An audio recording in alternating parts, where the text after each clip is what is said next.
Quando alguém bipou aqui, deixa eu ver o que foi. Ah, a Cláudia botou o link.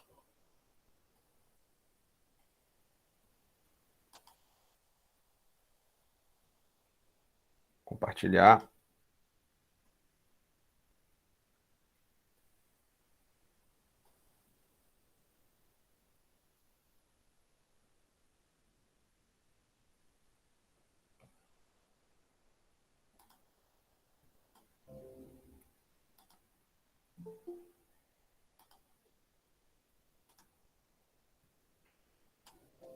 Boa noite, Ruth. Aula passada, paramos aqui, ó, para calcular.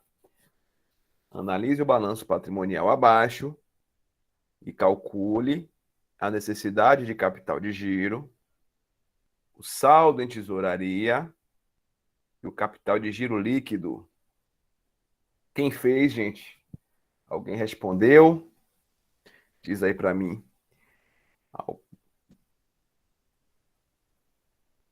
Alguém fez, não fez, começou, não terminou, só tá vendo de novo agora. Eu acho que a maioria dos casos aí, né? Diz aí para mim. Professor, eu fiz agora, não sei se tá. Se tá. Pô, jogou duro. Beleza, a gente vai corrigir. Foi o Reginaldo, né? Falou? Professor, Foi o Reginaldo? Isso, professor. Foi Reginaldo. eu fiz, Beleza. mas Falhou um pouquinho, você falou que fez, né? ficou Vai corrigir no então. meu computador.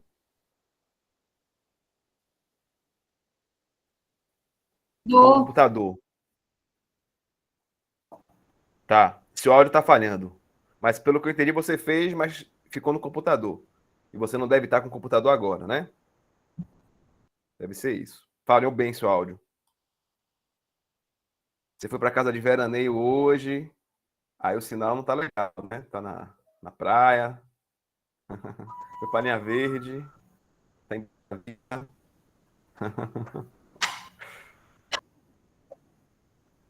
Aí o sinal tá oscilando um pouquinho. Beleza, vamos lá. Mais alguém? Vamos lá.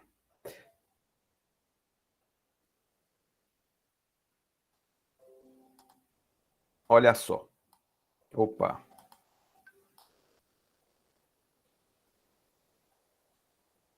Então, Professor, tá o balanço patrimonial. professor, Fala. deixa eu tirar uma dúvida com você. Boa. Estudando, Hum. aquela parte que você deu o assunto de prazo médio e tal, Tá, você ok. vai cobrar daquela maneira mesmo que você colocou, com aquelas fórmulas, daquele formato, é? Daquele jeito. Eu vou dizer o saldo de estoque, o saldo de CPV, vou dar as informações, aí vocês aplicam a fórmula. Mas eu vou dar as informações. Saldo de estoque, saldo de CPV, valor na pagar, fornecedores. Eu vou dar os valores, aí vocês calculam. Certo. Qualquer dúvida eu pergunto depois. Obrigada. Tá, nada. Então aqui é o seguinte, balanço na tela, né? Então, o primeiro passo aqui, a gente está focando no capital de giro, a gente está focando aqui no circulante, tanto ativo como passivo, né? A gente vai fazer o que aqui? Vai separar tanto ativo circulante como passivo circulante. A gente vai separar o que é financeiro e o que é operacional. A gente falou que ativo circulante financeiro é aquele que representa disponibilidade imediata, ou seja, o que é que tem disponibilidade imediata aqui no ativo circulante? Caixa e banco. Nesse caso aqui, caixa e banco tem disponibilidade imediata. Então, esses dois vai representar nosso ativo circulante financeiro. Vou somar caixa e banco, 25 mil mais 150, vai dar 175 mil. E o ativo circulante operacional, clientes e estoque. Ok? Porque cliente e estoque não representa disponibilidade imediata. Somando os dois, 100 mais 150 dá 250. 250 ativo circulante operacional. 175, ativo circulante financeiro. Do outro lado, mesma coisa com passivo, a gente vai classificar.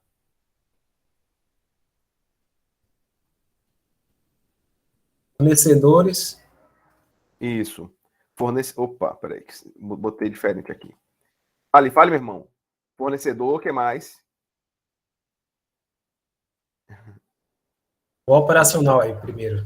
Fornecedor, o que mais? Mais quem? Fornecedor, impostos a pagar e salário. Isso aí. Esses três representam o operacional. Por que isso? Porque esse débito que a empresa tem, essa dívida que a empresa tem, essa obrigação que a empresa tem, tanto fornecedor como imposto e salário, não representou disponibilidade imediata. Ele não pegou dinheiro emprestado. O fornecedor forneceu mercadoria, né? Imposto a pagar referente à operação e salários a pagar, funcionário forneceu mão de obra. Então, nenhum dos três forneceu dinheiro. Então, esses três representam operacional. Alguém está batendo na sala para entrar. Opa. Esses três que o colega falou, Reginaldo, né, representa operacional. Somando aqui 200 mais 40, 240, mais 25, 265. É o operacional e o financeiro, empréstimo a curto prazo, duplicadas descontadas. Porque esses dois aqui é referente a uma obrigação, mas que me gerou disponibilidade, me gerou dinheiro, né?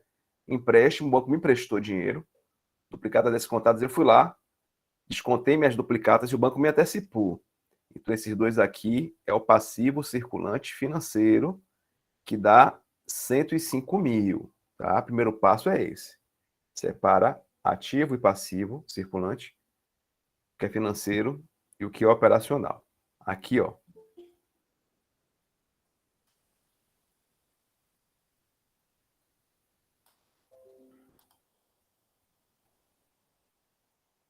Aqui, ó. Ativo financeiro, caixa e banco, ativo operacional, cliente e estoque. Somando caixa e banco, dá 175 mil, que é o nosso ativo financeiro. Somando cliente e estoque, dá 250 mil, que é nosso ativo operacional. Passivo financeiro, empréstimo a curto prazo, duplicatas descontadas, somando os dois, dá 105 mil. E passivo operacional, fornecedores, mais impostos, mais salários. Somando os três, 265. Tudo somado. Agora é só aplicar a fórmula, né? A questão pede saldo em tesouraria, necessidade de capital de giro e capital de giro líquido, né? Capital circulante líquido, me perdoe. Saldo em tesouraria. Como é que eu faço? Diminuo financeiro menos financeiro. Ó. Ativo financeiro menos passivo financeiro. Saldo da tesouraria é igual a ativo financeiro menos passivo financeiro.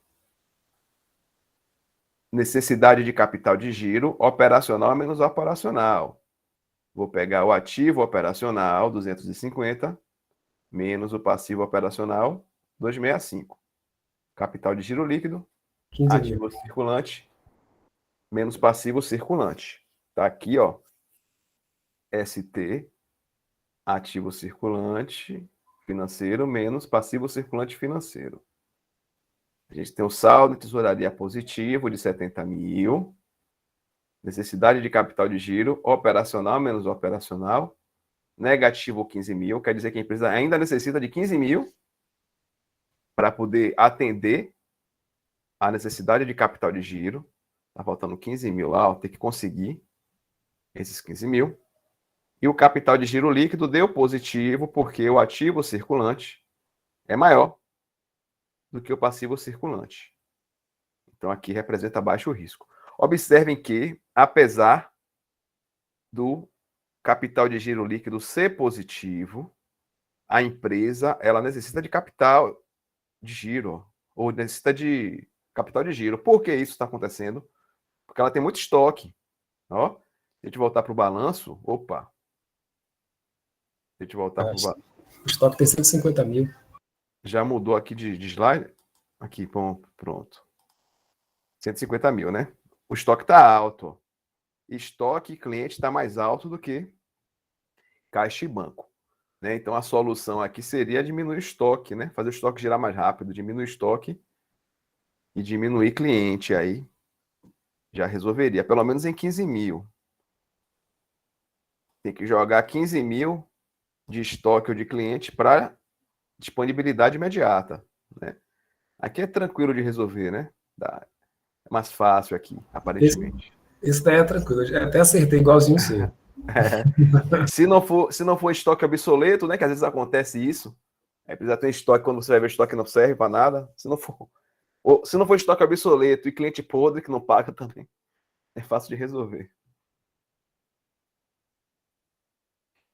Beleza, então foi o final da aula passada. Deixa eu vir aqui para a tela.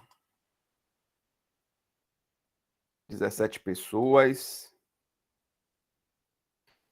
E aí, amados? Deixa eu ver quem eu não falei ainda. Maria Beatriz, Maria Clara, Wallace, Luciano, Gabriel, Davidson. Acho que esse que eu não tinha falado. E aí, gente? Tranquilidade aí.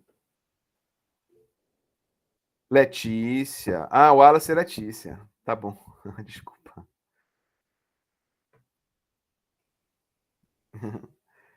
Tranquilo. Beleza, então. Cláudio tranquilo. A Letícia riu aqui. Letícia que ficou famosa, né, Letícia? Depois da música aí. Davidson. Mole aí. Beleza. Vamos passar para a aula de hoje, né? Que é nossa quinta aula aí do Avar. Vamos lá. Alguma dúvida, gente, nisso aí? Acho que é tranquilo, né? É tranquilão, divide, papá, mole. Lembrando que o ST, saldo de tesouraria, é importante para a gente achar o coeficiente tesoura, né? Coeficiente tesoura é igual ao saldo de tesouraria dividido por receita bruta. A receita bruta, a questão da saldo de tesouraria calcula desse jeito que vocês fizeram aí, financeiro menos financeiro. Aí você pega os 70 mil, que é o saldo de tesouraria, divide pela receita bruta e acha o coeficiente tesoura, que é aquele índice que tem que dar acima de 1. Né? Se der abaixo, é porque a empresa vai entrar no efeito tesoura. Entrou no efeito tesoura já. Né? Tem que dar acima. Quando dá acima, quer dizer que o saldo em tesouraria supera a receita. Tá? Vamos lá.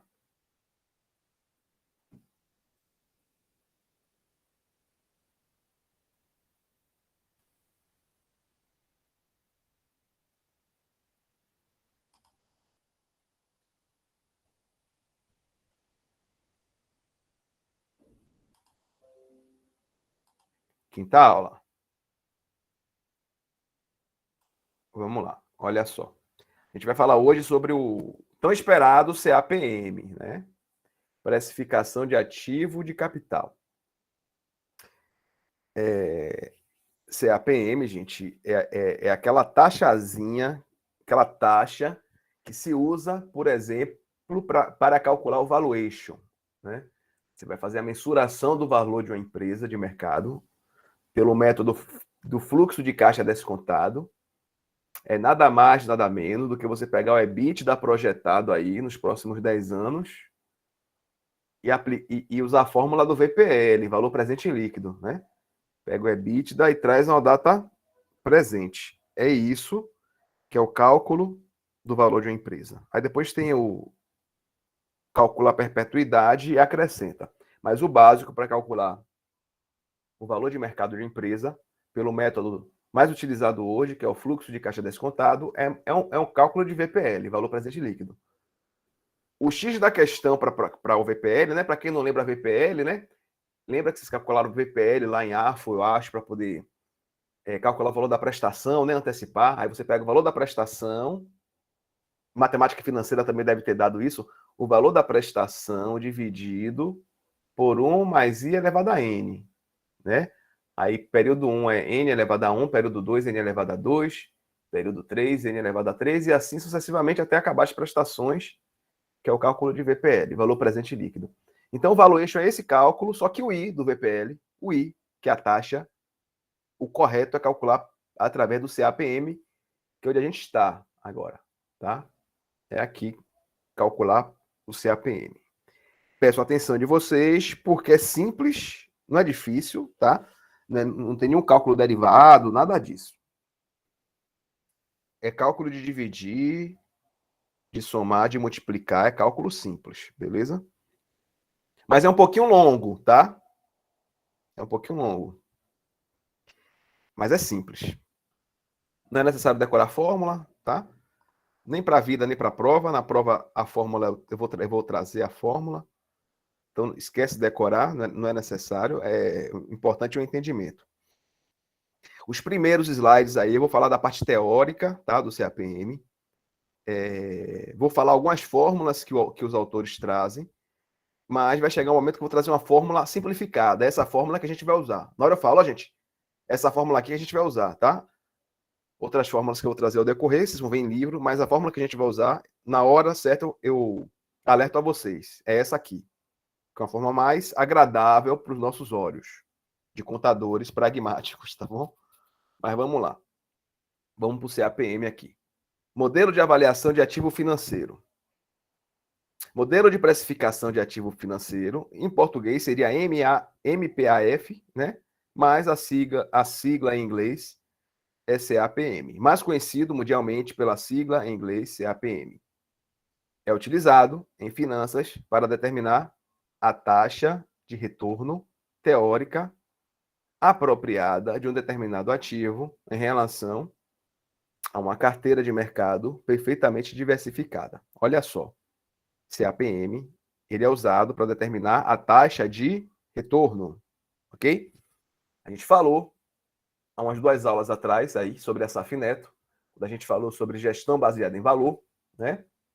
Que uma empresa, o lucro de uma empresa tem que ser suficiente para poder arcar com o custo de oportunidade, né? Não sei se vocês lembram, a gente falou sobre isso, que o lucro de uma empresa tem que ser suficiente para arcar com o custo de oportunidade. O que é o custo de oportunidade?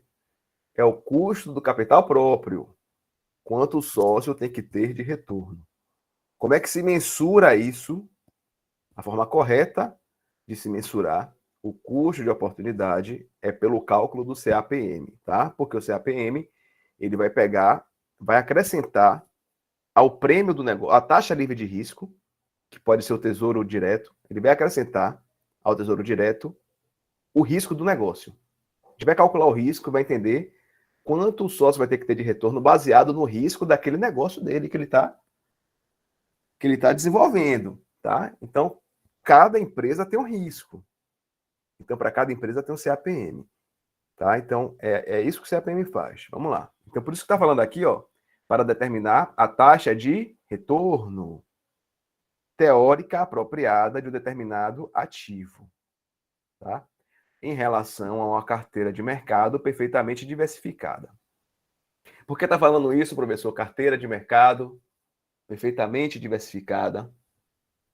Porque no mercado, existem 2 tipos de risco, de forma macro falando, né? 2 tipos de risco. Risco sistêmico, eu já falei sobre isso, só estou relembrando para a gente linkar. Risco sistêmico e risco não sistêmico. 2 riscos, sistêmico e não sistêmico. Qual é o risco da empresa? O risco da empresa é o risco não sistêmico. É o risco específico dela, o não sistêmico. E qual é o risco de mercado? É o risco sistêmico. Ou seja, o risco da empresa, que é o não sistêmico, a empresa consegue até zerar ele através da diversificação. A empresa consegue zerar o risco dela. Mas o risco do mercado, a empresa não zera. Então, a empresa, pelo menos, se ela for toda organizada, pelo menos ela vai ter o risco do mercado. Ok? Esse risco do mercado é o risco sistêmico, que é o risco de mercado, que é o risco da inflação, que é o risco do dólar, que é o risco da política monetária, é o risco de ter guerra, de ter inflação e etc. Esse é o risco do mercado que a gente não pode, de forma individual, resolver. Então, vamos lá. Uma carteira perfeitamente diversificada, o que é que ela faz? Ela elimina o risco dela. e só deixa o risco de mercado. Então, qual o parâmetro para saber o risco de uma empresa? É você comparar ela com a carteira perfeitamente diversificada, que é aquela carteira que eliminou todo o risco não sistêmico, só restando a ela o que risco? O sistêmico. Qual é a carteira perfeitamente diversificada no Brasil? A Ibovespa. Teoricamente, Ibovespa. Olha ela aqui, ó. Olha a Ibovespa aqui, hoje. Olha ela aqui. Vou botar 30 minutos aqui. A Ibovespa hoje, no Brasil, que é uma carteira perfeitamente diversificada, é uma composição de aproximadamente 65 ações, diversificado de tal forma que só resta ao Ibovespa, que é a B3, o risco de mercado. Ok? Então, quando o B3 fala que hoje teve um crescimento de 1,98, quer dizer que o mercado está legal. O mercado hoje está favorável. O mercado hoje foi bom. Porque hoje o mercado cresceu 1,98. Ok? Esse é o risco sistêmico calculado. O parâmetro é o quê? A Ibovespa. 1,98 está positivo. Quais são as ações que compõem a Ibovespa, professor? Essas aqui, ó. É um cálculo estatístico que é feito para que se elimine, através da diversificação, o risco não sistêmico. Então, aqui são as ações que compõem, ó, a Ibovespa. Se você quiser fazer um investimento só para ter o risco de mercado, aí você investe no índice Ibovespa, tá? Observe que no ano ele está oscilando muito, né? Está oscilando bastante aqui. Está tendo altas, baixas e quedas. Vamos lá. Então, aqui é o Ibovespa. Esse é o nosso parâmetro de uma carteira perfeitamente diversificada. Eu todo dia, gente, eu deixo aberto aqui no meu computador o B3 e o dólar. Fica aberto. O dólar foi estável hoje, ó. Terminou estável. Por que isso? Porque uma decisão a ser tomada, se você tem noção de como está o mercado hoje, já é um indicador, né? Já é uma luz aqui, né? Com os dois abertos aqui. Façam isso também. Olha só. Vindo para cá de novo.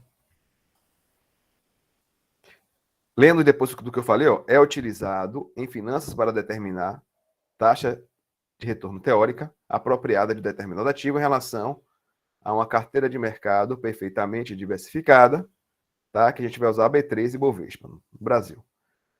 Depois eu explico, se der tempo, né? Aí eu falo sobre a página 10 do livro, tá? A página 10 não fala no livro. Depois eu falo sobre isso, mas vamos lá. Vamos focar no livro por enquanto. O modelo leva em consideração a sensibilidade do ativo ao risco não diversificável, ok? Também conhecido como risco sistêmico ou risco de mercado, ao risco não diversificável. Representado pela variável conhecida como índice beta ou coeficiente beta. O beta, que a gente vai calcular, que é o complicado na história, quer dizer, o complicado não, menos fácil é calcular o beta. O beta que vai determinar que impacto minha empresa sofre com a oscilação do mercado. É o beta que vai dizer isso. Ok? Tipo assim, ó. Se eu calcular o risco da minha empresa e o beta for 1 igual a 1, exatamente certinho 1, isso quer dizer o quê? Que meu ativo ele se comporta exatamente como a Ibovespa. Ou seja, se a Ibovespa crescer 10, meu ativo vai crescer 10. Se a Ibovespa cai 10, o meu ativo cai 10, porque o cálculo do meu beta foi 1. Isso quer dizer que ele é um espelho da Ibovespa. Vou falar agora o inverso. Se for menos 1, se calcular exatamente o meu beta da minha empresa for menos 1, quer dizer que ele é o inverso da Ibovespa.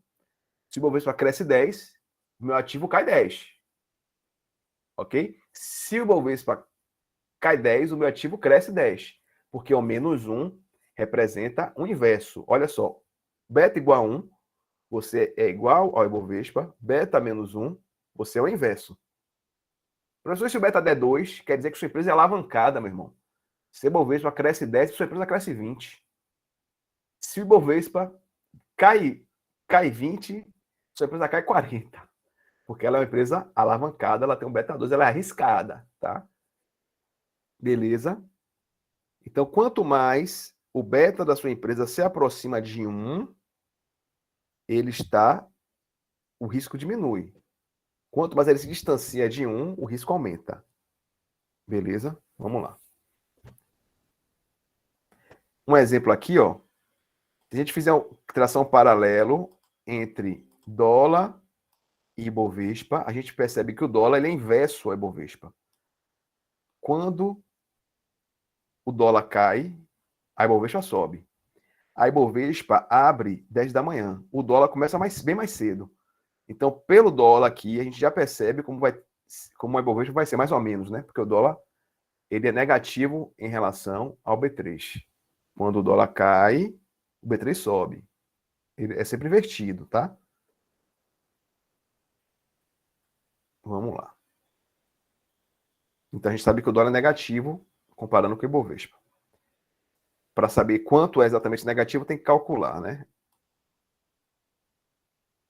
Vamos lá. Segundo o CAPM, o custo de capital corresponde à taxa de rentabilidade exigida pelos investidores como compensação pelo risco de mercado ao qual estão expostos. Vamos lá. Cláudio tem guardado aí na poupança 200 mil, tá? Cláudio resolveu investir. Ele está achando que a poupança está rendendo muito pouco. Então, Cláudio quer uma aplicação diferente da poupança. Vamos supor que Cláudio tenha duas opções de investimento que vai render 10% ao ano. Duas que vai render 10% ao ano. Ele vai escolher entre as duas, né? É que Cláudio percebe que dos dois investimentos, um é mais seguro e o outro é mais arriscado.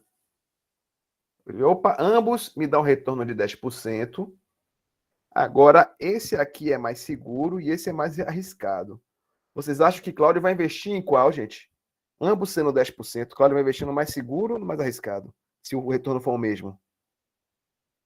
É óbvio ou não é? No mais seguro, é claro. Né? Então, e todo mundo é assim, em qualquer lugar do mundo. Se você tem dois investimentos que lhe dão o mesmo retorno, você vai investir no mais seguro. O que é que faria Cláudio pensar em investir em um mais arriscado se o retorno fosse maior? Cláudio agora tem dois investimentos, um dá 10, outro dá 15. O 10 é mais seguro, o 15 é mais arriscado. Já dá para parar para pensar, né? Que risco é esse? Aí já analisa. Por quê? Porque o mais arriscado dá mais retorno. E tem que ser assim. E é assim que funciona. O negócio mais arriscado, ele tem que dar mais retorno, senão não compensa investir. Né? E a vida tem que ser... O mercado de investimento tem que ser assim. Se você vai investir em um segmento, ele tem que dar o retorno proporcional ao seu risco, ao risco dele. Senão, não vale a pena você ir. É por isso que a Safineto fala o seguinte: no Brasil tem muitas empresas e poucos negócios. Porque existem muitas empresas, mas o acionista não calcula lá na empresa dele se o retorno que ele está tendo compensa o risco. Dificilmente, a não ser os grandes, né, investidores. Os pequenos não compensam, não, ou não pensam, não. O pequeno não pagou as contas, já foi, vai levando a vida. Ele não bota na balança de abrir, vou abrir uma padaria ou vou abrir um mercadinho. Vamos lá. Qual o retorno da padaria, qual o retorno do mercadinho? Qual o risco da padaria? Qual o risco do mercadinho? Não coloca na balança e pesa, pondera, de forma calculada, risco-retorno. Dificilmente se faz assim, né? Mas o correto é que se faça. Então, o negócio, então, ele para ser saudável, ele tem que dar um retorno ao sócio, ao acionista, proporcional ao seu risco. Como é que a gente vai calcular o risco, professor? Através do beta. Beta é a intensidade do risco que a gente vai calcular de cada negócio. Na sua forma simples, o modelo prevê que o prêmio de risco esperado, dado pelo retorno esperado, acima da taxa isenta de risco. O que é que está falando aqui? Ó? Que o retorno tem que ser acima da taxa livre de risco.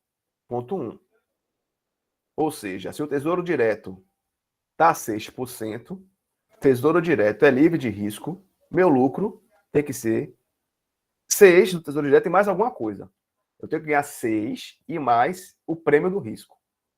Ok? Então, como é que a gente vai calcular o CAPM? Vamos pegar um CAPM, vamos colocar lá a taxa livre de risco, que é o Tesouro Direto, e vamos somar isso ao prêmio do risco. Pronto, o cara vai ter que ganhar o Tesouro e mais o prêmio do risco. Tá? O Tesouro é igual para todo mundo. A taxa livre de risco é igual para qualquer empresa. O que muda é o prêmio pelo risco. Tá? Cada empresa vai ter o seu. Este é dado pelo quociente entre a covariância do retorno do ativo com o retorno do portfólio composto por todos os ativos do mercado, dividido pela variância do mercado. Atenção, a gente vai mensurar esse risco baseado em variância e covariância. A gente calculou há pouco variância e covariância para achar lá o PERT, né? O desvio padrão. A gente vai voltar aqui a calcular variância e covariância para achar o beta. O beta ele é medido a partir do momento que, como a gente vai calcular variância e covariância, o que é covariância e variância média mesmo? Quanto o número se distancia da sua média. Né? Ou seja, a turma de controladoria da noite, vamos supor que tem a média 7 nas notas. A turma de controladoria da manhã também tem média 7. As duas têm média 7. Tá? Eu vou pegar uma pessoa aleatória e vou falar assim, adivinha qual é a nota de Ruth, tá? Assim, ó. Ele sabe que a média da sala é 7. Mas, tanto da sala da noite como da sala da manhã. Eu vou falar da noite que ele adivinha a nota de Ruth e da manhã que ele adivinha a nota de Aguinaldo. Qual a probabilidade maior de ele acertar? Vamos lá. A gente tem que ver a covariância e a variância de cada turma. Eu posso dar uma informação adicional a ela que é a seguinte, ó, Ruth. É o seguinte, a turma da noite, a média é 7, mas a nota máxima que o pessoal toma lá é 8 e a nota mínima é 6. E a média é 7. Já a turma da manhã, que a média é 7 também, a nota mínima é 4 e a máxima é 10. Tá? Ou seja, a Ruth vai ter uma probabilidade maior de acertar o da turma da noite do que o da turma da manhã. Porque da noite, as notas se distanciam um pouco da média. É só um pouquinho. Né? É de 8, é um a mais e um para menos. É de 8 a 6. Então, a probabilidade de Ruth acertar... Provavelmente é mais estudioso, professor. É, isso aí. Você fala assim, ó, Ruth, você prefere qual escolher alguém? Você prefere escolher, chutar aí a nota de Cláudio ou prefere chutar a nota de Aguinaldo? Ruth vai falar assim, olha, eu prefiro de Cláudio, por quê? Porque a turma da noite se distancia menos da média e minha probabilidade de acertar é maior. Né? Por quê? Porque a turma da noite está mais seguro para ela, porque se distancia menos da média. Então, como é que se calcula o beta? É assim. A empresa tem lucro alto e baixo, alto e baixo. Quanto mais se distanciar da média os lucros históricos da empresa, maior vai ser o beta dela, porque ela vai estar se distanciando muito da sua média. É por isso, é aí que o beta é calculado. É por isso que a gente vai calcular a variância e a covariância. E é por isso que existe a técnica que eu falei com vocês em custos aí, né, que foi meu aluno em custos aí, quando fala em lucro, volume, custo, lucro e volume, que eu falei sobre suavização de resultado. É por isso que as empresas de grande porte tendem a suavizar o resultado para poder o lucro se distanciar pouco da média, diminuir o risco e aumentar o retorno da empresa, tá? A gente vai fechar o raciocínio. Quem lembrou disso aí quando eu falei de suavização? A gente vai fechar o raciocínio hoje, do Parangolé, né?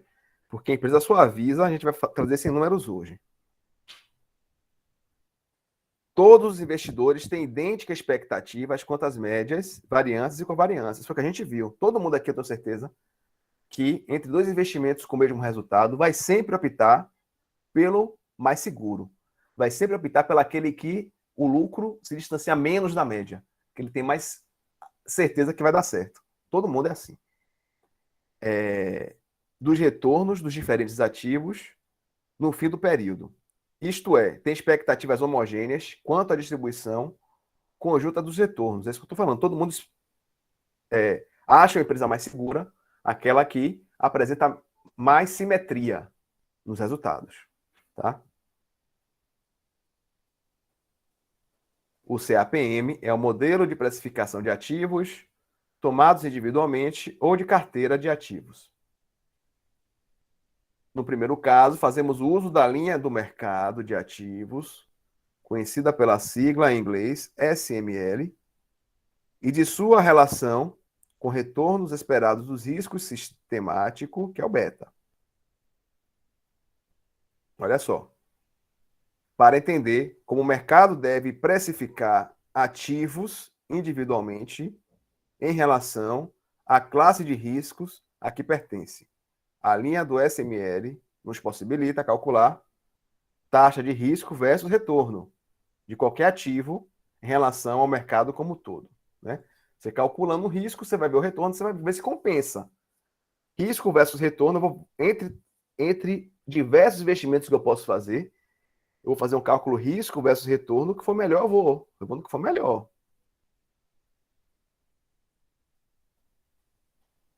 Assim, quando a taxa de retorno esperada para qualquer ativo é deflacionada pelo seu coeficiente beta, o excesso de retorno em relação a risco para qualquer ativo individual do mercado é igual ao excesso de retorno do mercado. Alguém quer entrar aí? Fernanda. Olha só. Vou trazer uma primeira fórmula aqui, mas não é essa que a gente vai usar em definitivo, tá? Olha só. RI menos RF. RI é a taxa livre de risco. RF é a carteira perfeitamente diversificada dividido por beta. Não é essa fórmula que a gente vai usar ainda, tá? O excesso do retorno de mercado é efetivamente o prêmio de risco do mercado. Né? É isso que está falando. O que você ganha acima da expectativa, o que você ganha acima da taxa livre de risco, o que você ganha acima do Tesouro Direto é o prêmio do seu risco.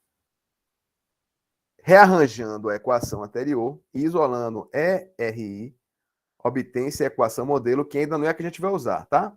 Aqui é o seguinte, ó. Vê se não parece com a equação. Aliás, a gente não deu ainda não, né? Esquece. Vamos lá. Regressão linear, aliás, a gente deu. É parecido um pouquinho com de regressão linear. Tem os traços aí, né? Olha só. Aqui seria o CAPM. Como é que eu calculo o CAPM? A fórmula ainda não é essa, tá, gente? Eu vou simplificar mais ela. Mas como é que eu calculo o CAPM, que é o RI? Eu vou pegar o Tesouro Direto, que é 6. A empresa ela vai ter que garantir para o sócio 6% pelo menos, que é o Tesouro Direto. E daqui para cá é o prêmio do risco. Como é que eu calculo o prêmio do risco? Ó, eu vou pegar a Ibovespa, que é a carteira perfeitamente diversificável, ou seja, que representa o risco sistêmico, tá? Vou diminuir o que eu já coloquei aqui, ó, os 6%, vamos supor que o beta seja 10, ou que o Ibovespa seja 10, eu boto aqui 10, menos 6, que é esse aqui, vai dar 4. Aí eu pego o 4 e multiplico pelo beta. Se o beta for 1, vai dar o próprio 4. Se o beta for 2, vai dar 8, por exemplo. Aí o resultado do risco eu somo com o Tesouro para achar meu CAPM, tá? A fórmula eu vou dar simplificada depois. RI, retorno esperado do ativo, RF, taxa de juros livres de risco. Vamos lá. O beta, que representa a sensibilidade dos retornos do ativo em relação ao mercado, ou também o beta é igual à covariância do ativo vezes do mercado, dividido pela variância do mercado. Tá? A fórmula está se aproximando, está chegando perto. Só vou mudar a nomenclatura aqui para ficar mais tranquilo, mas a fórmula de beta é essa cá, mas eu vou simplificar mais um pouquinho ainda. RM é o retorno esperado de mercado. RM menos RF é por vez chamado de prêmio de mercado. Investir é colocar determinado recurso numerário por determinado tempo, com o intuito de oferir lucro, ou seja, excedente além do investimento. Todo mundo que investe, né? Cláudio vai pegar lá o dinheiro dele, os 200 mil dele suado, que só ele sabe o trabalho que deu para poder juntar esse dinheiro, né? E ele vai querer investir esse dinheiro, ele vai querer ter retorno. Ele vai querer ter retorno, né? Ele vai querer aumentar isso aí para ele ter uma aposentadoria, para ele deixar um patrimônio para a família, etc.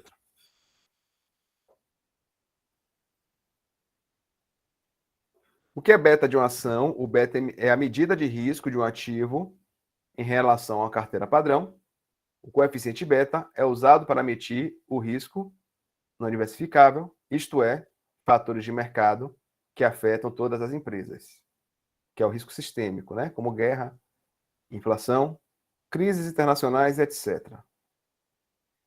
O beta da carteira de ações padrão, Ibovespa, é sempre igual a 1, uma vez que ele é a base para o cálculo comparativo. Como eu falei, o beta para a gente é 1, né? O Ibovespa para a gente tem beta 1. Ele é a nossa referência. Se minha empresa der 1, ela é igual ao beta. Ou ela é igual ao Ibovespa. Se minha empresa o beta der 1, ela é igual ao Ibovespa. Como a gente falou, se der menos 1 é o inverso. Né? Professor, por que o senhor falou da Ibovespa, que tem a questão que depois da página 10 aí os livros não contam? É o seguinte. Só uma interrogação aí, só uma vírgula aí, gente. Eu vou só falar isso para vocês saberem que existe. É o seguinte.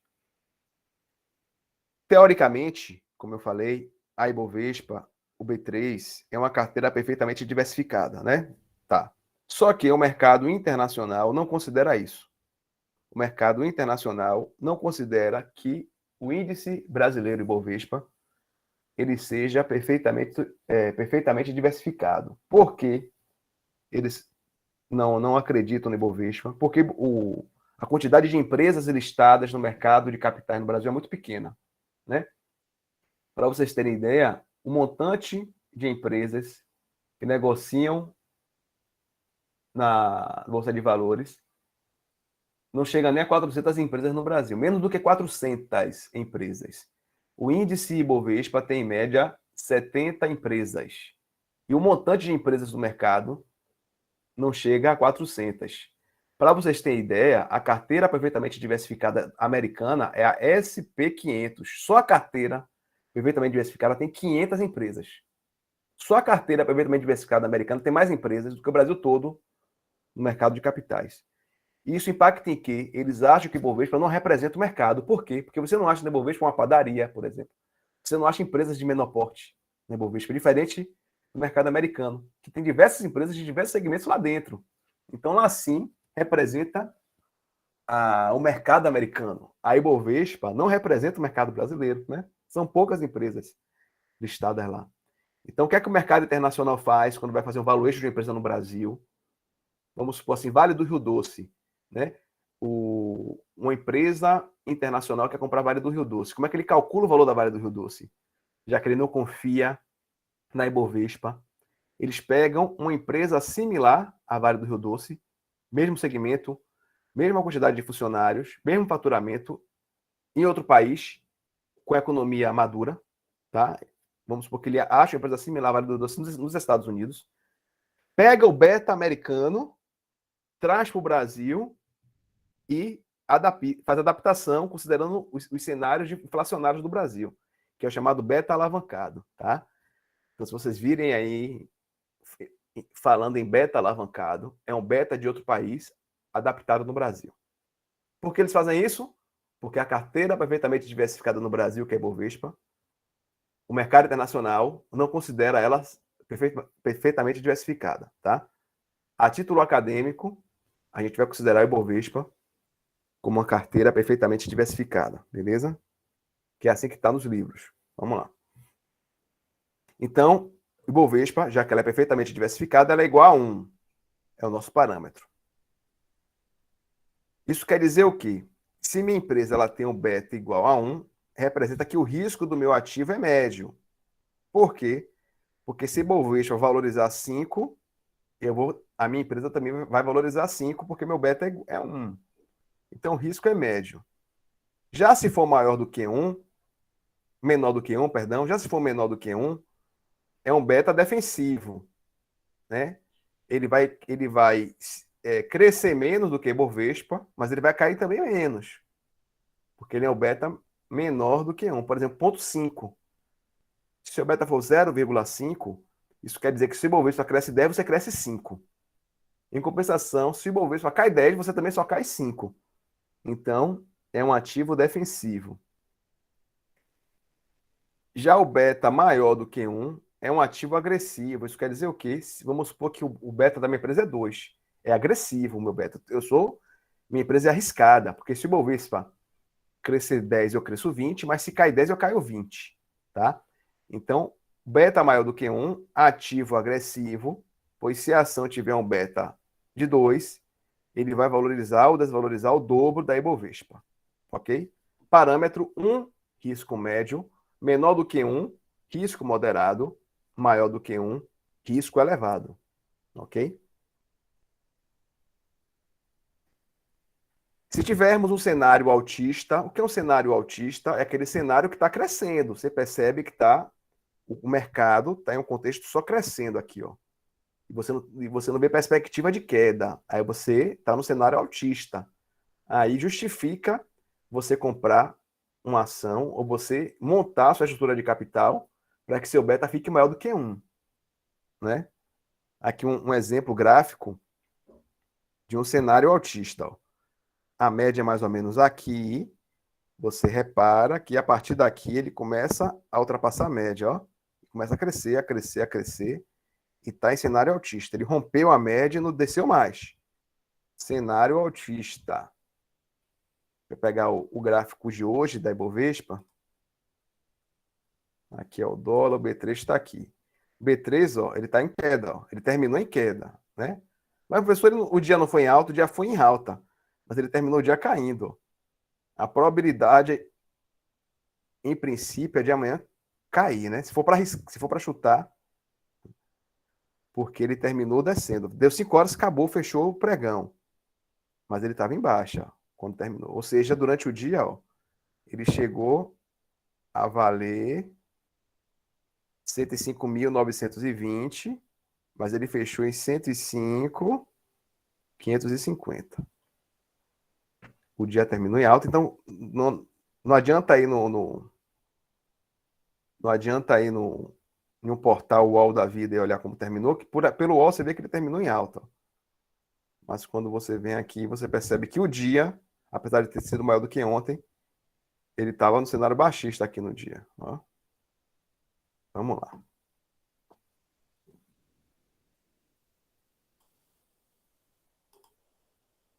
Cenário altista, beleza. Se o cenário estiver baixista, devemos comprar ações com beta menor do que 1. Se o cenário estiver consolidado, compra ou vende ações com beta menor do que 1. Olha só, nossa fórmula é essa, tá? Nossa fórmula final que a gente vai usar para calcular o beta é essa aqui, ó. Beta é igual a covariância da ação vezes covariância do indicador. Ou seja, vamos pegar uma amostra, tá, de valores da ação e uma amostra de valores do indicador. E vamos calcular a covariância de ambos. Depois eu vou multiplicar uma covariância pela outra. E vou dividir tudo isso pela variância do indicador que está aqui. Tá? Essa é a nossa fórmula que não precisa decorar. Como eu falei. Só entender o raciocínio. A gente vai entender enquanto a ação, enquanto o seu ativo se distancia da média dele, a gente vai entender o quanto o indicador se distancia da média dele. E depois vamos dividir tudo isso pela variância do indicador e vamos achar o beta, tá? Olha só. Onde o indicador é um índice do segmento da empresa utilizado, que pode ser Bovespa, pode ser um índice de energia, o índice da Fundação Getúlio Vargas, tá? nos nossos exercícios aí, prova, a gente vai usar o Ibovespa e vai ser dado. Isso aqui vai ser dado na questão. Vamos lá. Para esse exemplo agora, que a gente vai fazer agora, né? Vamos lá, o passo a passo para calcular o beta. Primeiro passo, achar a variância do indicador. Qual é o indicador que a gente vai usar? IEE, que é Índice das Empresas de Energia. Vamos pegar um período aqui, ó, do IEE. 27 do 11, 28 do 11, 29 do 11 e 2 do 12. Professor, por que pulou aqui? Porque é provável que entre 29 e dia 2 não tenha sido dia útil, tá? Aqui são dias úteis. Então, pegou 1, 2, 3, 4 dias úteis e analisou a variação do indicador. No dia 27 do 11, era 61 mil pontos, o IEE. No dia 28 do 11, foi 62.500. No dia 29, 63. E no dia 2 do 12, 66. Observe que o IEE só cresceu. Né? Ele cresceu em todos os períodos. Acontece, professor, que é o seguinte, ó, o IEE está em ponto e a ação vai ter em dinheiro, vai ter em valor. Como é que a gente vai comparar ponto com valor? Né? Como é que eu vou comparar banana com laranja? Então, o primeiro passo aí é a gente transformar tudo em percentual, tá? Primeiro passo para poder a gente comparar ponto com dinheiro, ou seja lá o que for. Primeiro passo é transformar ambos em percentual. Então, o primeiro ponto é achar X em percentual. A gente vai achar o percentual disso aqui, ó. Tá? Que percentual, professor? A variação.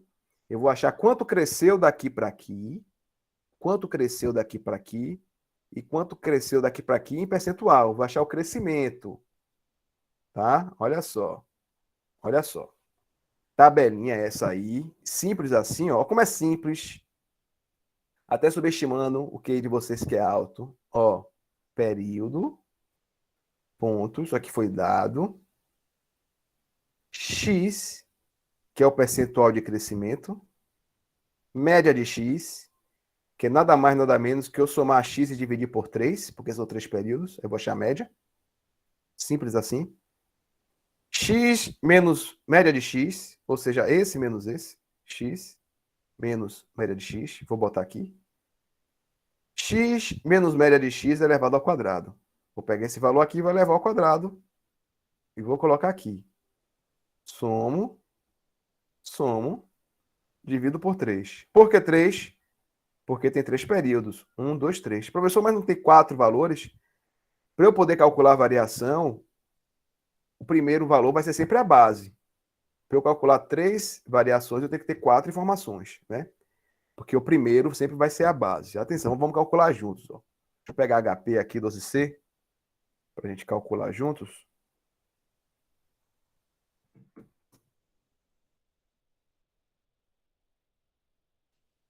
HP na mão, todo mundo aí?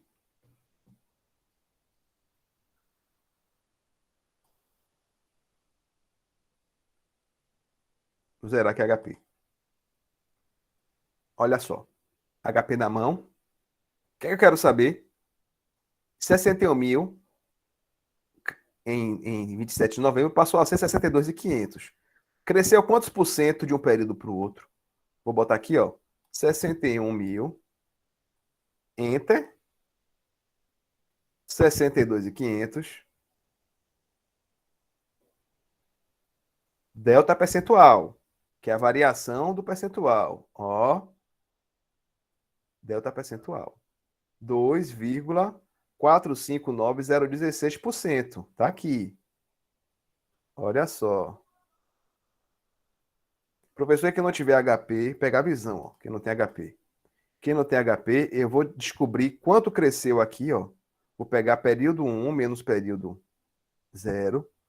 Era 62.500. E antes era 61. Vou diminuir, ó, para ver quanto cresceu. Descobri que cresceu 1.500 pontos, né? De um período para outro. Agora eu vou dividir pela base, ó, por 61. 61 mil, que divide. Vou multiplicar por 100 porque é percentual. Mesmo valor.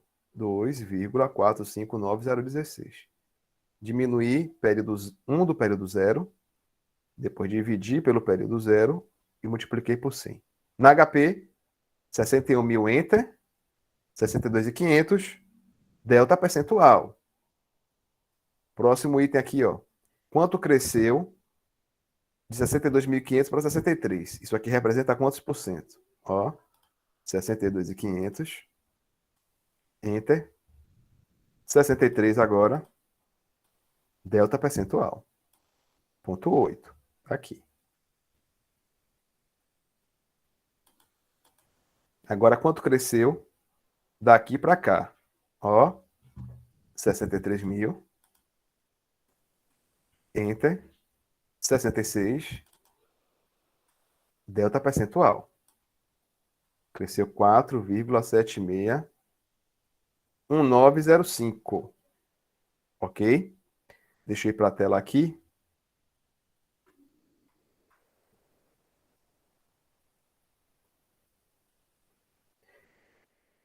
(21 pessoas na sala). Diz aí, gente, para achar o X aí, variação do crescimento percentual, de boa?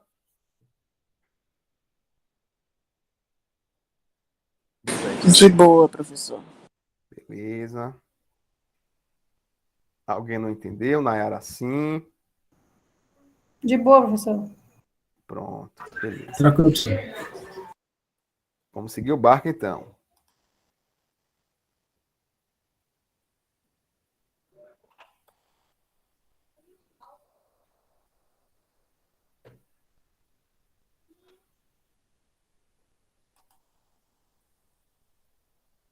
Vamos lá, continuando. Pegar nossa HP, deixar ela aqui. Aqui, beleza. X tranquilo. Agora a gente vai achar média de X, ó. É nada mais, nada menos do que eu somar meu X, ó. Esse valor já está aqui, eu vou deixar. Ponto 8, que soma. Agora 2,45901,6, que soma. Somei e vou dividir por 3, porque tem 3 períodos. 3 que divide. Achei média de X, 2,67364, ó. E coloco em todos os campos. A média é a mesma. Mesma média. Chego aqui, alimento a informação. Média de X. Só isso. E aqui é o quê? X menos média de X. Vou salvar minha média de X aqui na memória. Ó. Vou pegar aqui X, 2,45901,6, enter. A média que a gente achou, que diminui. Menos 21,4624 está aqui, ó. X menos média de X.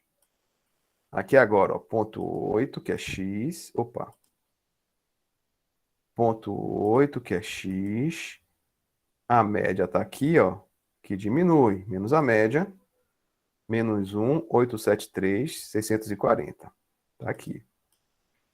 Agora aqui, ó. 4,761905. Enter. Menos a média, que diminui. 2,8264. Depois que a gente achar aqui, eleva isso aqui ao quadrado. Vou aproveitar esse número que já está aqui, ó. Esse valor elevado ao quadrado, ó, 2, que eleva. 4,3 está aqui. Ó. E aí vai. Menos 1,873640 negativo, 500, 2 que eleva. 3. Pronto. Só isso. Elevei aqui ao quadrado, somei, dividi por 3. Isso aqui é o quê? Olha o simbolozinho da variância. Acabei de achar a variância do indicador, que é a parte de baixo da fórmula. Já achamos. Ó. O professor falou também que tinha que achar a covariância do indicador, tem que achar a covariância essa coluna aqui, ó. Para achar a variância, a gente antes acha a covariância. Então a covariância já está aqui também, ó. Essa coluna aqui é a covariância do indicador, está aqui, ó, a covariância, e a variância está aqui embaixo, calculado. Deixa eu ir para a tela.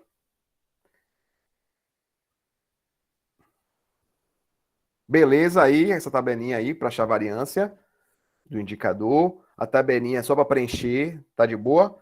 A tabelinha em branco, os valores, só preencher e calcular. Com o cabeçalhozinho lá, ó, x, média de x, um menos o outro. Esse aqui é elevado ao quadrado. Good? Já achamos 50% do beta. Aí. Vamos, vamos para o restante 50% do beta. Olha só. Olha só.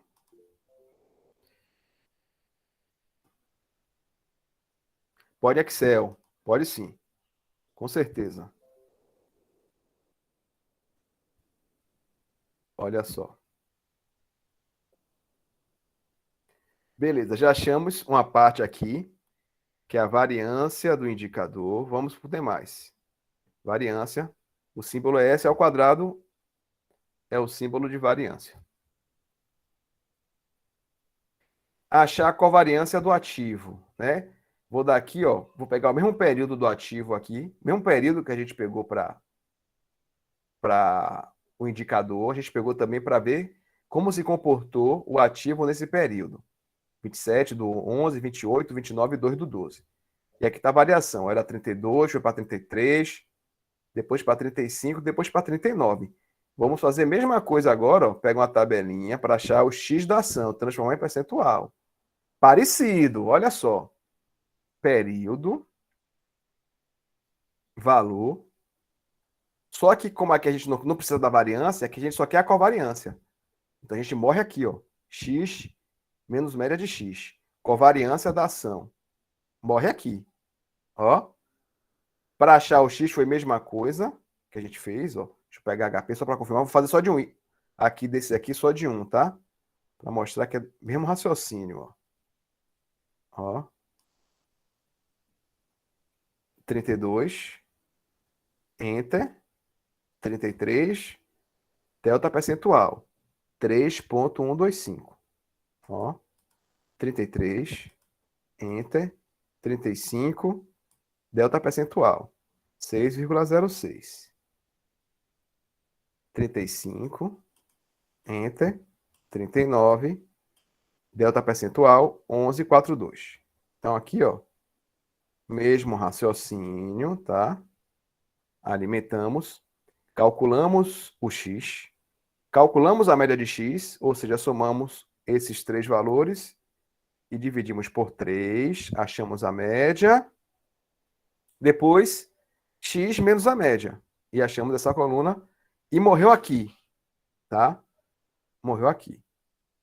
O indicador, a ação morreu aqui no X menos média de X. Observem que a parte de cima da fórmula é covariância da ação vezes covariância do indicador. O que a gente fez no slide anterior foi a covariância da ação. Para achar a variância do indicador, que eu falei a parte de baixo da fórmula, para chegar aqui, a gente também achou a covariância do indicador. Lembra que eu mostrei? Essa coluna, ó. Essa coluna aqui, ó. A covariância do indicador. Essa coluna aqui. A covariância do indicador. E qual é a covariância da ação? Essa aqui. Covariância da ação. Covariância é x menos média de x. Então, para eu pegar essa partezinha da fórmula, eu vou fazer o quê? Vou pegar a covariância do IE, que a gente já tinha achado, e vou multiplicar pela covariância da ação, que a gente já achou também. Vou pegar aqui, ó, 2,08624 vezes 4,55179. E vou achar isso aqui. Ó, vou pagar essa covariância aqui, vezes essa, e vou achar isso aqui. Depois vou pegar essa vezes essa, vou achar isso aqui, vou somar e vou dividir por 3. Covariância da ação vezes covariância do indicador. Um vezes o outro. Vou somar e vou dividir por 3 e vou achar a parte de cima da fórmula, que é 3,946594, e a parte de baixo a gente já tinha usado, já tinha achado, né? A parte de baixo a gente já tinha achado que é essa aqui. 2,639 e 1,466.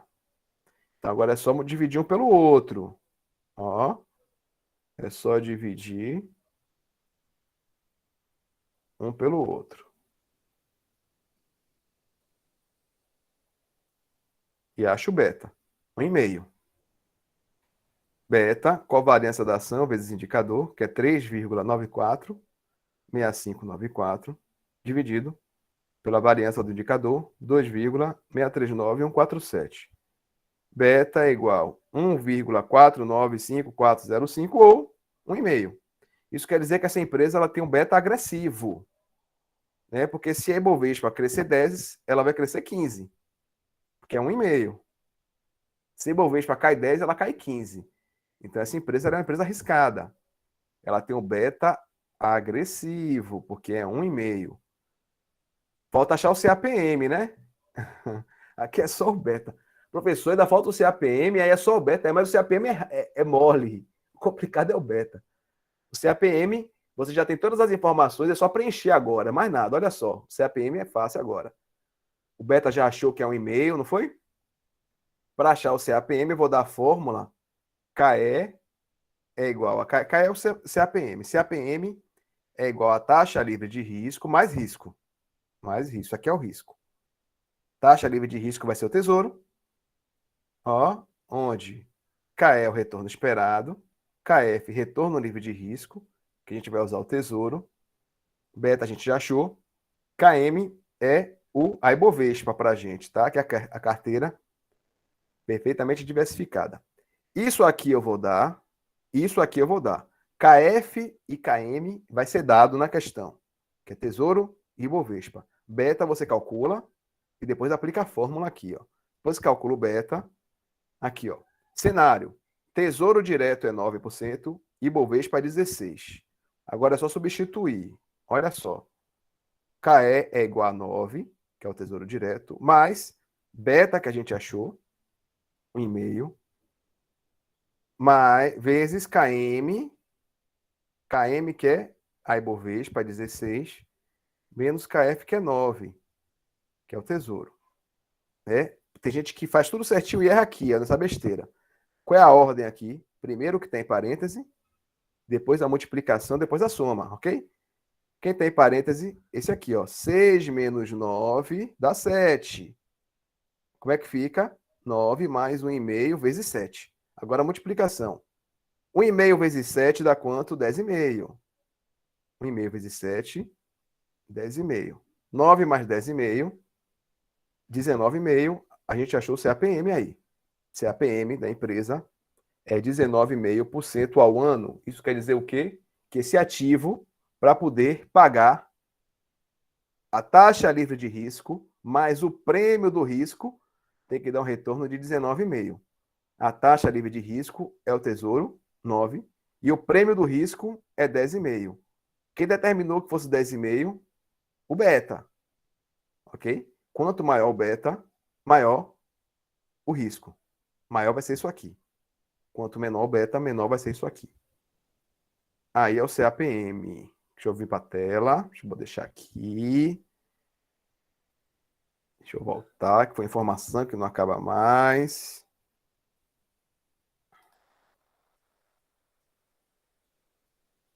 Vinte e 22 pessoas na sala. Me diz aí, gente, sobre o raciocínio. Eu não quero saber se decorou fórmula, não é nada disso, tá? Não é para saber fórmula, não é para decorar fórmula, não é para saber de cor, calcular variância, covariância, não é isso.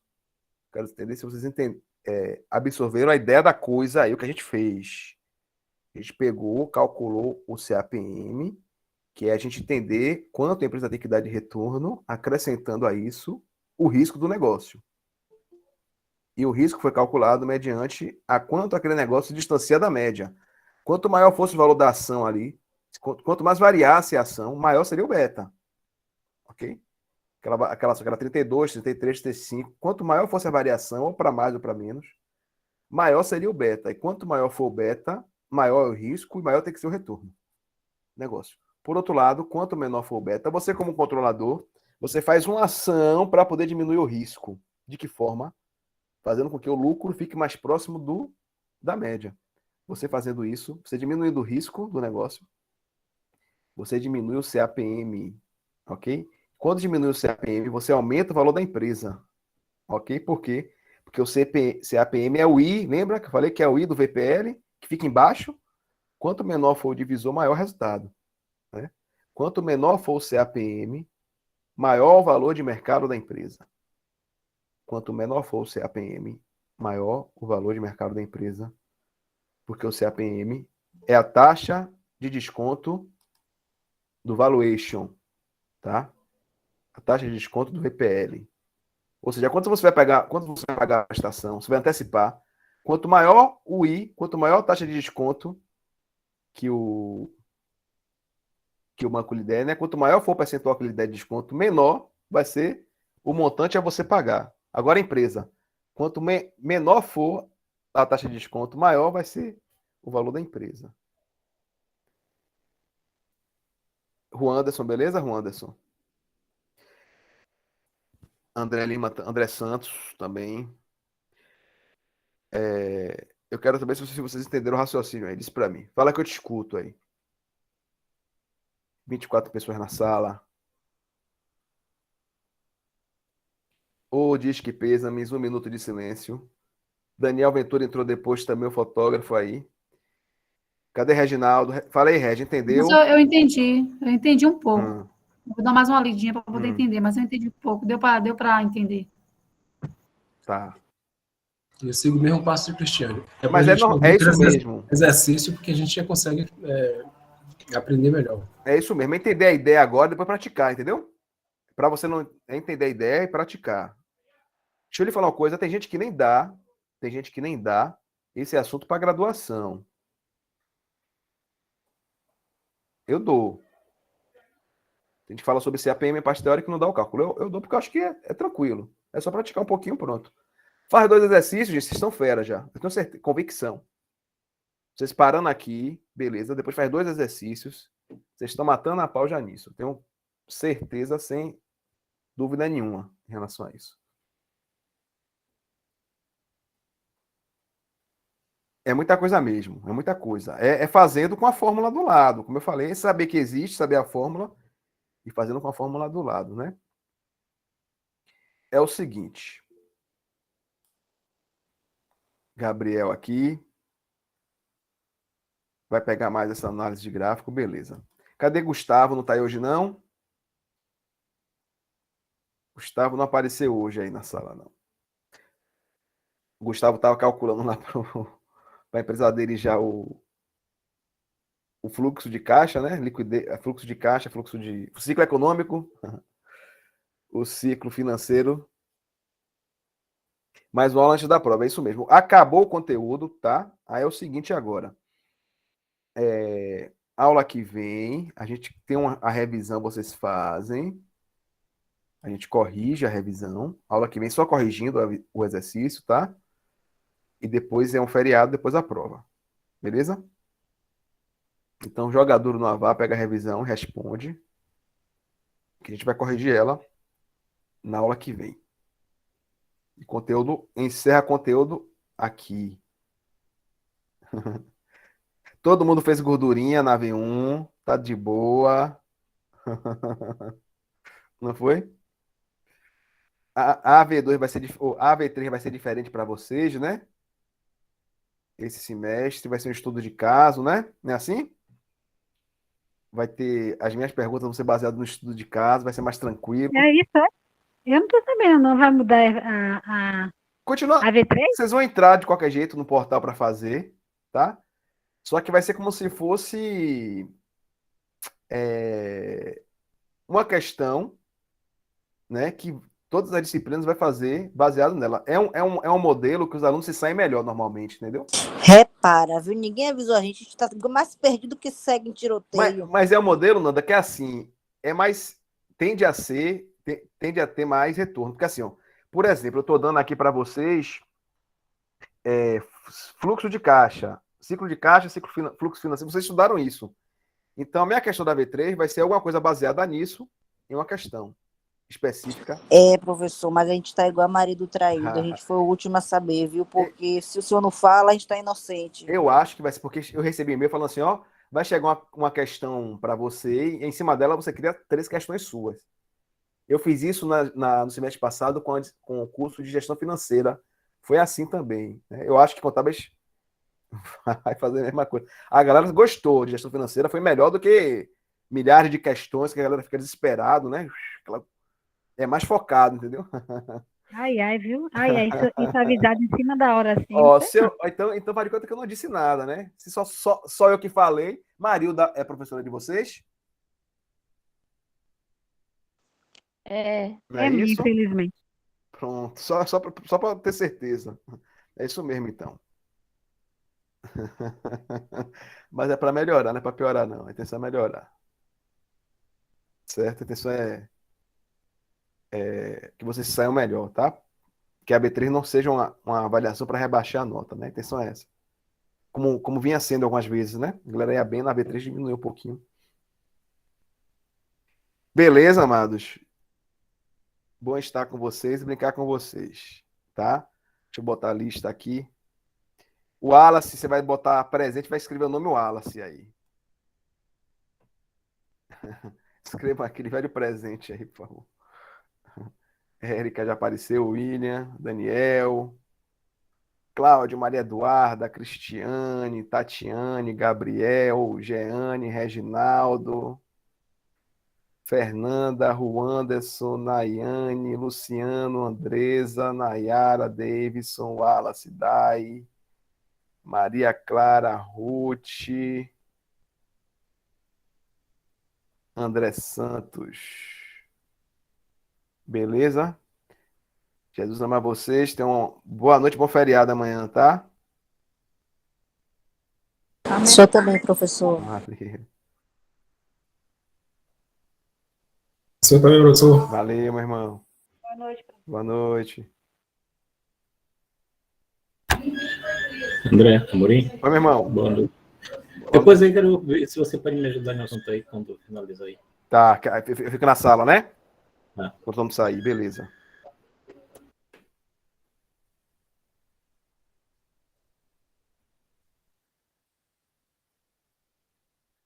Ludmila escreveu presente, Lud?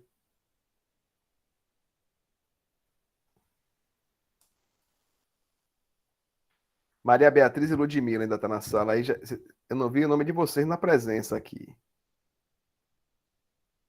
Nem de Maria Beatriz, deixa eu ver. Nem de Ludmila. Acho que Ludmila e Maria Beatriz vai tomar um café. Todo mundo, professor? Você quer que eu saia entre de novo para poder ficar só a gente? Não, tranquilo, deixa eu te perguntar. Tá. Nas suas atividades aí, ou que você conhece, tem alguém que trabalha em auditoria? Tem, sim. Tem? Você teria algum modelo de proposta de auditoria que poderia nos ceder? Um modelo Tá. de orçamento, hein? Você quer um modelo para você fazer uma proposta, né? De auditoria? Proposta. Vou pedir a um colega, tá? Acho que ele me forneceria. Vou pedir isso a ele. Ele manda pelo Zap? Mando. Agora, esse modelo, assim, claro, caso não com os dados da empresa, mas assim, já preenchido direitinho, formatado. Tá. É uma auditoria. Você quer auditoria ou consultoria? É auditoria mesmo, né? A professora passou para a gente fazer uma proposta Tá. das lojas americanas, né? Certo. Só que ela passou, a gente pega pela internet aí, mas fica muito vago. Eu queria uma coisa mais dentro mesmo, técnica, profissional. Entendi. Tem um colega de vocês que trabalhava na Big Four, que trabalha comigo hoje, Leandro. Acho que ele forneceria. Se puder pegar um modelo de qualquer um cliente assim, técnico mesmo, Tá. Claro que apagando os dados da empresa, mas pelo menos os valores de base, essas coisas. Tá. Que é atualizado. Ele era da Price, vou pedir a ele. Eu tenho outros colegas, mas os outros colegas são profissionais da área, acho que talvez ele não dê, entendeu? Mas Leandro, ele acho que ele dá, que ele trabalha comigo hoje em dia. E então, eu falo que é para fins acadêmicos, entendeu? Pode deixar. vai poder ver isso para mim quando? Eu vou estar com ele e amanhã é feriado, vou estar com ele quarta. Quarta, eu vou precisar isso para sábado. Pronto, se você puder me dar um lembrete na quarta, viu? Combinado. Obrigado, viu? Corta com ele, eu que agradeço, meu irmão. Boa noite. Valeu, um abração. Tchau, um abraço. Deus. Você também, velho.